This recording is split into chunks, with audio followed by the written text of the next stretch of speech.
And now, Effective Communication with Phil Zeller, CEO, Dale Carnegie, Southwest Michigan.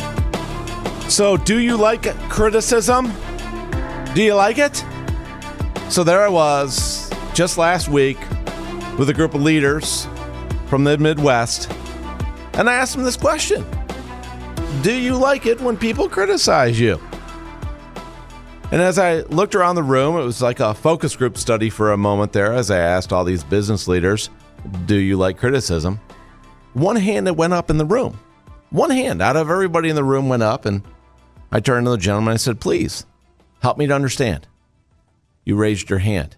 What is it that you like about criticism? He said, I like criticism because I like to grow.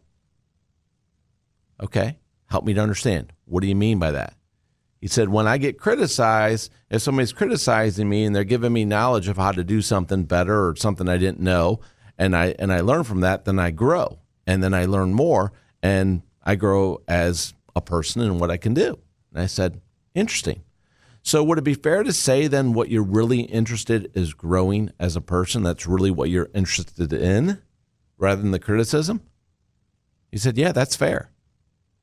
So how many times do we talk to somebody and they say they like criticism?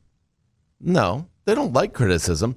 They like what they think they're going to get if they find value in the criticism. So what they really want is the value, if there's value in the criticism, to help them learn how to do something, to help them grow if they want to grow. So what they really like is growing and learning new things.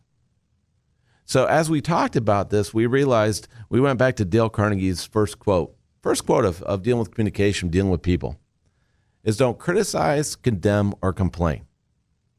Just don't do it. And the question is, well, what happens in the conversation? Yeah, but what? Well, I get criticized. People criticize me. I see it in the news all the time. I see it on TV all the time. I see these expensive paid people. They're criticizing other people, so it must be okay.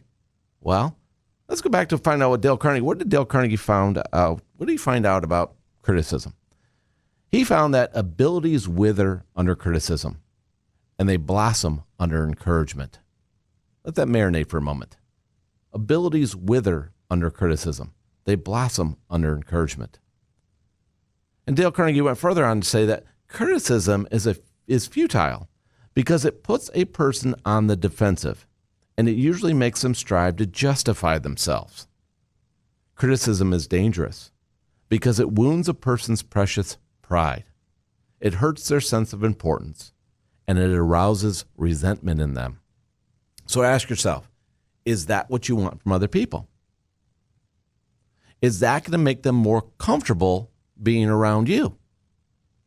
Are they going to open themselves up to you more if you're hurting their pride, hurting their sense of importance, and arousing resentment in them? So obviously, when you step back and take a look at this, you say, no, I don't want to do that to people in my life. I got people I'm concerned about, and I want people to like me, not dislike me. Now, why would you want to do that? Well, I've shared it with you before on the show. The value of one's life can be summed up by the value of the relationships in it. Think about it. Your life, you only compare yourself to other human beings. You don't compare yourself to your dog or your cat or your iguana. You don't do that. You compare yourself with other people. So when you draw those comparisons, are you happy with the comparisons? Are you satisfied with the comparisons? Are you content with who you are?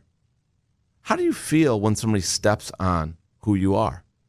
Your pride, your importance, your values, what makes you believe the way you believe? Of course you don't like it. And so the challenge is to help us to make other people comfortable around us. So the first thing you can do is don't criticize, condemn, or complain, because nobody wants it. Nobody wants it. And yet we hear the yeah, but there's all these people that do it in all these other places and stuff, and so it must be okay.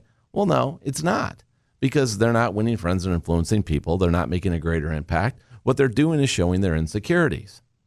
So instead of going out and criticizing someone, one of the things that we always talk about in leadership and when we're leading people and communicating effectively is that if you have time to criticize, you've got time to coach. So I'm going to share something you can ask people. Next time you see something that you got to bite your tongue because you're going to criticize and you don't want to, you want them to grow in your presence, not be hurt by you. What you can turn to them and say is, please help me to understand. Now you can add to the rest of the sentence or afterwards. It just starts out this simply saying, please help me to understand. What's the intended result? Is it going well? Are you happy with how it's going? But start with, please help me to understand, and then fill in the blank after that. And by doing that, what you're getting the opportunity to do is learn, why is this person doing it? Now they're truly going to grow in your presence because now they understand why they're doing what they're doing as well as you. Now go make it happen.